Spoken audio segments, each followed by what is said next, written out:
बच्चों, let's read the question. The question says the population explosion that occurred shortly after prickly pear cactus Apuntia introduced to Australia in early 1920s is an example of. जो 1920s के अंदर, early 1920s के अंदर जब Australia के अंदर prickly पियर cactus को introduce करा गया था तो पॉपुलेशन एक्सप्लोजन हो गया था. तो ये किस चीज का एग्जांपल है? क्वेश्चन के अंदर हमसे ये पूछा गया. So now let's solve the question. सबसे पहले हम क्वेश्चन को सॉल्व करने का की कॉन्सेप्ट देखेंगे. की कॉन्सेप्ट, तो की कॉन्सेप्ट क्या है क्वेश्चन को सॉल्व करने का? कि हमें पता होना चाहिए कि पॉपुलेशन एक्सप्लोजन किसकी वजह से होता है. पॉपुलेशन एक्सप्लोजन एक्चुअली किस चीज का एग्जांपल है, यही पता होना चाहिए हमें. यही क्वेश्चन के अंदर हमसे पूछा गया है. सिंपल सा क्वेश्चन है बहुत. सो क्वेश्चन हमें डायरेक्टली हिंट दे रहा है किस चीज का आंसर का, कि पॉपुलेशन एक्सप्लोजन कब होगा? जब बहुत ज्यादा ग्रोथ हो जाएगी किसी चीज की. क्या हो जाएगी? ग्रोथ हो जाएगी. या फिर हम कहें बहुत ज्यादा उन्होंने रिप्रोडक्शन कर लिया. क्या वो बहुत ज्यादा रिप्रोडक्शन कर, इतना ज्यादा नंबर ऑफ ऑफस्प्रिंग बन गए. क्या बन गए? बहुत ज्यादा नंबर ऑफ ऑफस्प्रिंग प्रोड्यूस हो गई उस पर्टिकुलर ऑर्गेनिज्म की, उस पर्टिकुलर प्लांट की, जिसकी वजह से क्या हुआ? पॉपुलेशन एक्सप्लोजन हो गया, बहुत ज्यादा बढ़ गया. इसे कहते हैं एक्सपोनेंशियल ग्रोथ.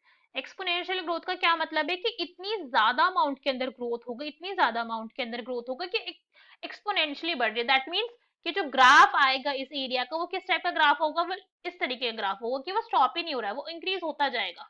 ठीक है, कैरिंग कैपेसिटी से भी रीच कर जाएगा टाइम के साथ. अगर हम देखिए ये टाइम है और ये पॉपुलेशन है नंबर में, पॉपुलेशन इन नंबर, तो ये इंक्रीज करे जा रहा है. ऐसा कोई सैचुरेशन पॉइंट आ ही नहीं रहा है. तो दिस इज एक्सपोनेंशियल ग्रोथ, कि बढ़े जा रहा है, बढ़े जा रहा है.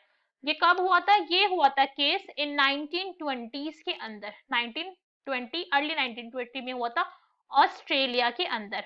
ऑस्ट्रेलिया में जब प्रिकली पियर कैक्टस अपंशिया को जब इंट्रोड्यूस करा गया था, वहां पे इतना ज्यादा ग्रो कर गया था ये, कि इसने वहां के लोगों को इतना ज्यादा तंग कर दिया, इतना ज्यादा तंग कर दिया कि वहां पे एक्सपोनेंशियल ग्रोथ हो चुकी थी. फिर इन लोगों ने क्या करा? इन लोगों ने इसका लेकर आए ये प्रीडेटर, कि भाई ऐसे कैसे इतना ज्यादा ग्रो कर जाओगे, मुझे दिक्कत होने लग गई. तो ये लेकर आए इसका प्रीडेटर. और इसका प्रीडेटर क्या था? इसका प्रीडेटर था एक मॉथ. क्या था? अ मॉथ. वो मॉथ जो किसका फूड ही क्या है? अपंशय. अपंशय को खाता था वो, और पूरी की पूरी क्या हुआ? धीरे धीरे करके ये सिचुएशन आ गई फिर कंट्रोल के अंदर. और फिर उन्होंने दोबारा कभी अपंशय को इंट्रोड्यूस नहीं करा. उन्हें पता चल गया भाई ये तो बड़ी प्रॉब्लम का कॉज है.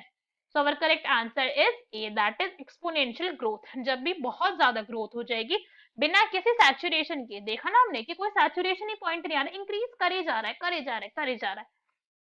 बाकी के ऑप्शन रीड करते. ई में हमें क्या गिवन है? ई माइग्रेशन. ई माइग्रेशन का क्या मतलब होता है? कि जब कोई भी ऑर्गेनिज्म मूव आउट कर जाए. क्या हो जाए? मूव आउट कर जाए किसी भी पर्टिकुलर एरिया से, किसी भी पर्टिकुलर हैबिटेट से, उसे कहते हैं ई माइग्रेशन. नेक्स्ट इज तो ये तो इनकरेक्ट है. फिर C is a native species out competing in an introduced species. ते है alien species invasion.